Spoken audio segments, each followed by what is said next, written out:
কর্মকর্তা, কর্মচারীবৃন্দ, রাজনৈতিক ব্যক্তি।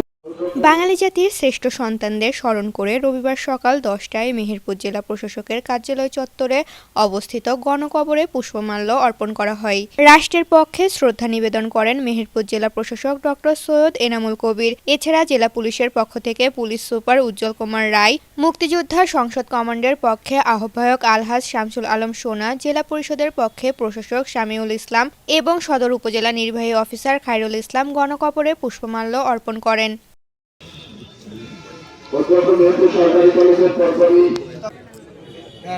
পুষ্পমাল্য অর্পণের পর শহীদ বুদ্ধিজীবীদের আত্মার মাগফিরাত কামনায় এক দোয়া মাহফিল অনুষ্ঠিত হয়। এ সময় তাদের আত্মত্যাগের থেকে শিক্ষা নিয়ে দেশ গঠনে ঐক্যবদ্ধভাবে কাজ করার আহ্বান জানানো হয়। পরে জেলা প্রশাসক কার্যালয়ের সম্মেলন কক্ষে শহীদ বুদ্ধিজীবী দিবস উপলক্ষে এক আলোচনা সভা অনুষ্ঠিত হয়। বক্তারা বলেন, শহীদ বুদ্ধিজীবীদের আত্মত্যাগের ফলে বাংলাদেশ স্বাধীনতা অর্জন করেছে এবং জাতি তাদের অবদান চিরদিন শ্রদ্ধার সঙ্গে স্মরণ করবে।